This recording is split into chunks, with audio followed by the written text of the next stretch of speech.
আল্লাহর নবী নূরের নবী গো,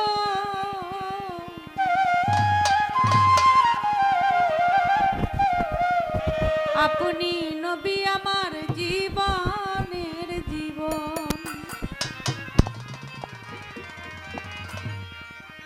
নবী রহমত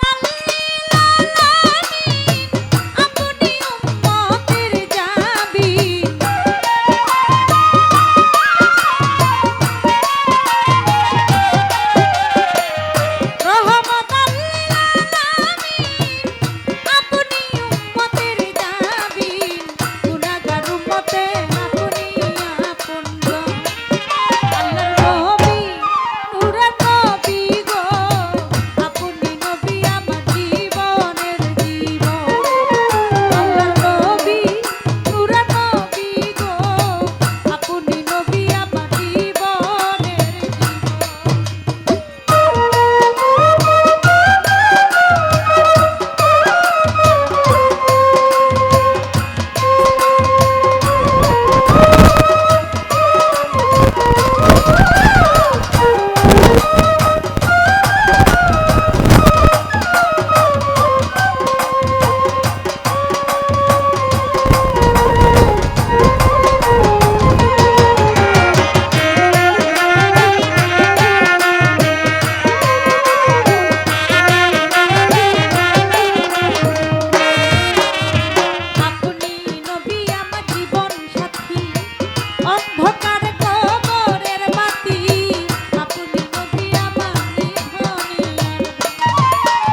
ঈদ মিলাদুন নবী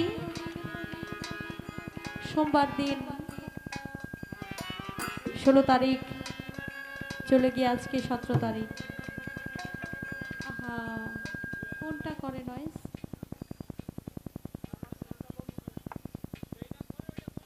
তো এবার গানের কথায় কবি লিখেছেন, দেখে আপনার মাঝে যা ভাগ্যবতী খাদিজা সঁপে দিল তার জীবন ও যুব। মাঝে যাটা কি ছিল?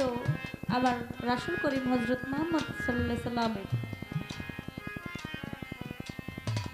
আমার দয়াল নবীর বুখারী হাদিসের মধ্যে এসেছেন বয়স তখন 24 থেকে 25 বছর।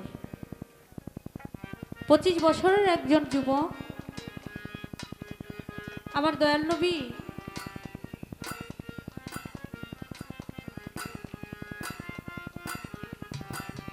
মাঠের মধ্যে যখন মেষ চড়াইতে গেছেন, আমরা যে ছাগলের পাল বলি আরব দেশে মেষ বলে, এই মেষ চড়াইতে যখন গেছেন অনেক মেষ, আকাশে সূর্য অনেক গরম, আর মরুভূমিতে তো অনেক গরম, বালির মধ্যে পাড়া দিলে পায়ের মধ্যে ঠসা পড়ে যায়। তো সেখানে আমার দয়াল নবী যখন মেষ চড়াইতে যায়, দোতলা থেকে মা খাদিজাতুল কুবরা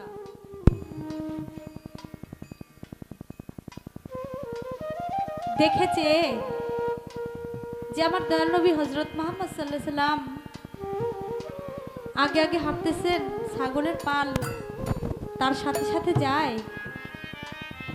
আকাশের মধ্যে এক খণ্ড মেঘ আমার নবীকে ছায়া দিতেছে। আমার নবী এক জায়গায় একটু বসলেন, একটা সর্প এসে, সাপ এসে আমার নবীর গায়ে বাতাস দিতেছে, আর আমার নবী করিম হযরত মুহাম্মদ সাল্লাল্লাহু আলাইহি সাল্লামের ললাটের মধ্যে মুহাম্মদী নূর ঝলঝল ঝলঝল করতেছে। মা খাদিজাতুল কুবরা ছিলেন অনেক ধন সম্পদের মালিক।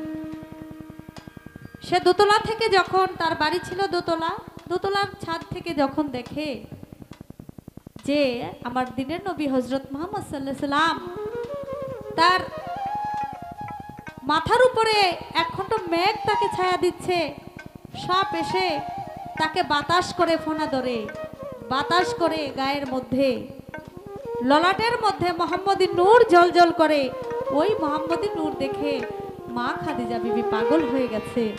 মা খাদিজা বিবি বলে, আমার সকল কিছু বিসর্জন দিয়ে হলেও আমি এই মানুষটাকে চাই। নবীর কাছে যখন প্রস্তাব যায়, আমার দয়াল নবী বলে, আমি তোমাকে বিবাহ করতে রাজি আছি, তবে আমি যেখানে থাকি সেখানে থাকতে হবে, আমি যা খাই তা খাইতে হবে। আমার ঘরের মধ্যে একটা খাজুর পাতার বিছানা ছাড়া আমার ঘরের মধ্যে শোয়ার মতো আর কোনো কিছু নাই। আমি অত ধন সম্পদের মালিক না, আমি তোমাকে নিয়ে যে আমি কিছু ভালো মন্দ খাওয়াবো সে ক্ষমতাও আমার নাই। আমি যা খাই তোমাকে তাই খাইতে হবে। মা খাদিজা বিবি এক বাক্যে রাজি হয়ে গেলেন, ইয়া রাসূলুল্লাহ, আমার যা ধন সম্পদ আছে আমি সব কিছু বিলায়া দিব, আমার কোনো কিছুর দরকার নাই, আমি আপনার খেদমত যেন করতে পারি। সুবহানাল্লাহ।